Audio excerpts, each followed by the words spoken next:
हाँ, नमस्कार मेरे प्रिय विद्यार्थियों, सभी को गुड मॉर्निंग। और इस कोरोना में आप ईश्वर से हम प्रार्थना करते हैं कि आप सही होंगे, अच्छे होंगे।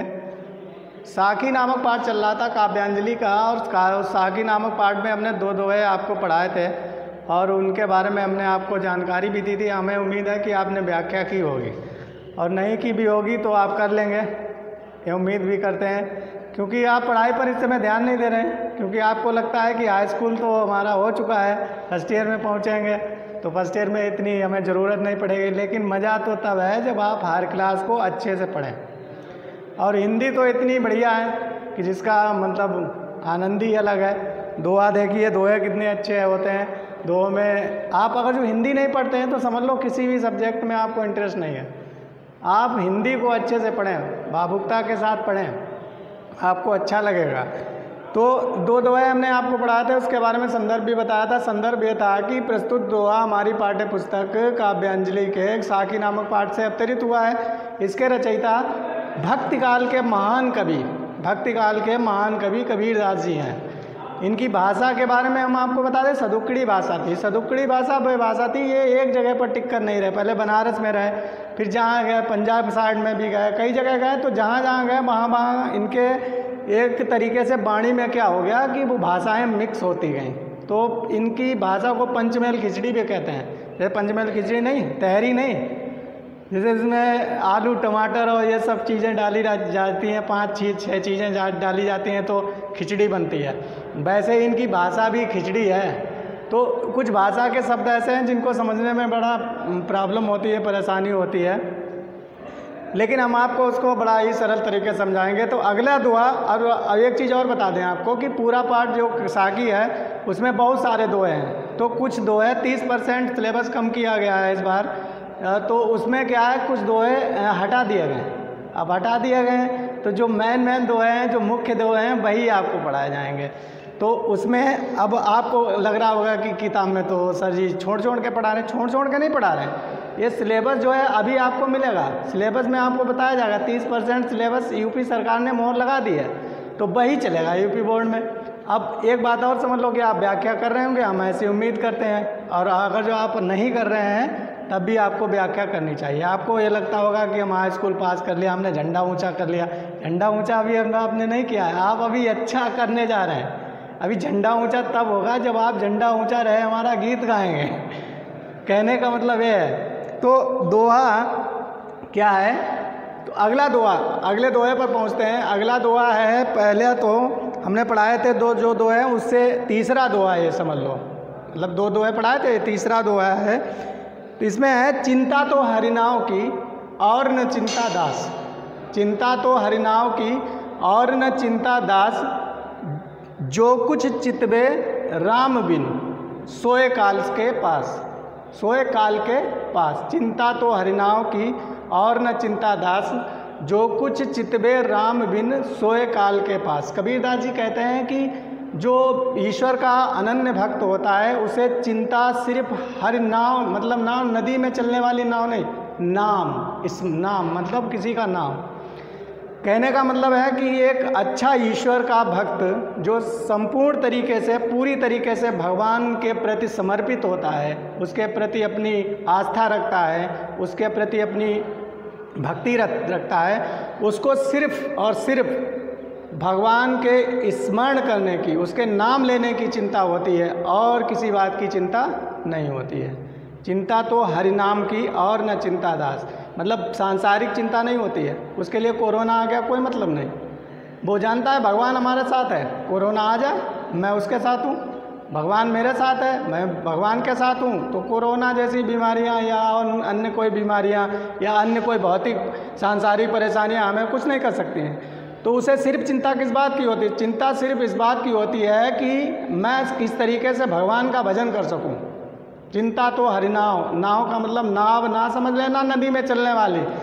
हम बता रहे हैं इनकी भाषा बड़ी गड़बड़ है। ये नाव का मतलब है नाम लेने की, सिर्फ भक्त को ईश्वर का नाम लेने की चिंता होती है, ना कि किसी अन्य बात की चिंता, क्योंकि उसे मालूम होता है कि जब जब हमें ज़रूरत पड़ेगी ईश्वर की, जब हम भगवान का स्मरण करते रहेंगे, उनका नाम लेते रहेंगे, तो ज़रूर भगवान हमारी जो है हमारे ऊपर कृपा करेगा, हमारी जो भी हमारे ऊपर कष्ट हैं, हमारे जितनी भी समस्याएं हैं उनको दूर करेगा।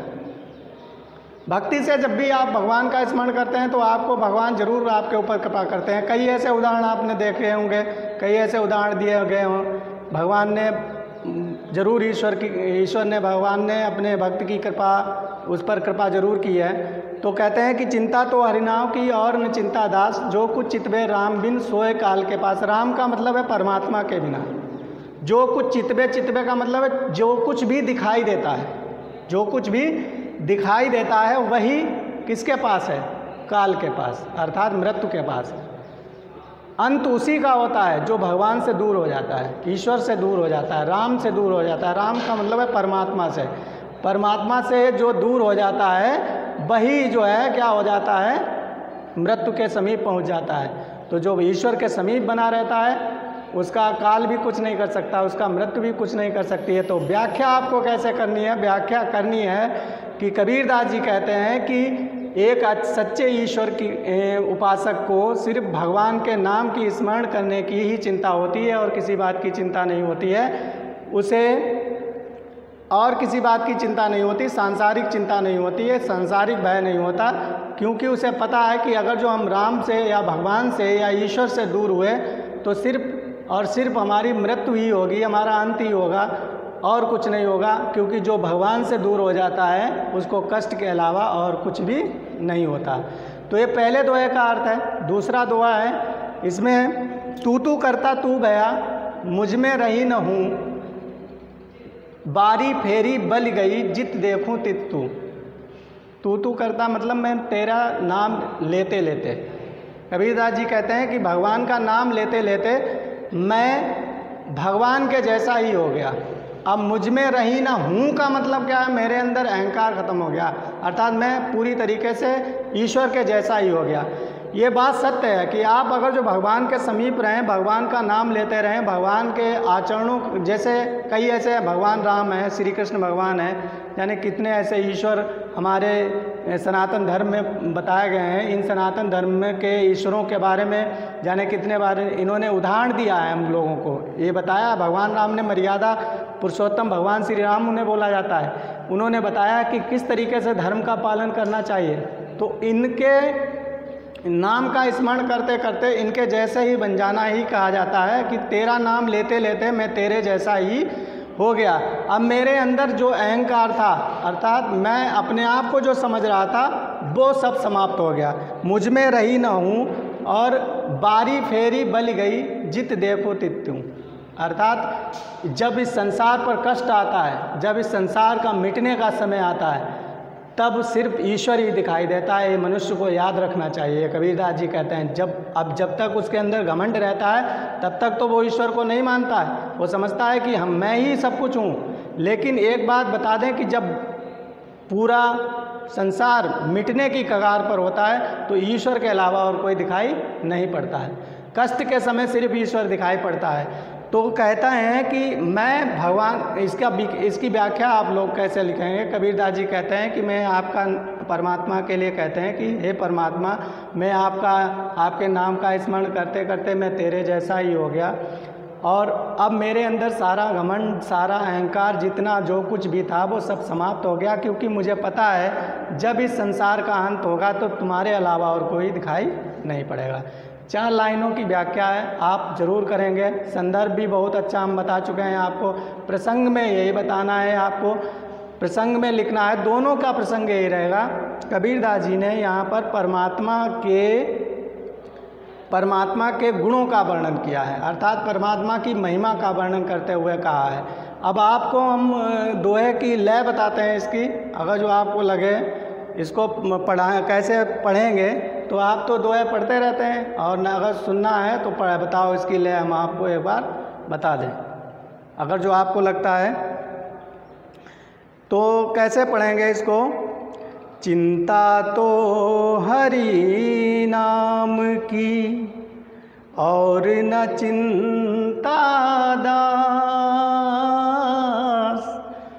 जो कुछ चित बेराम बिन, सोए काल के पास कबीरा, सोए काल के पास। यही है इसकी लय और इस तरीके से इसकी व्याख्या करेंगे। धन्यवाद।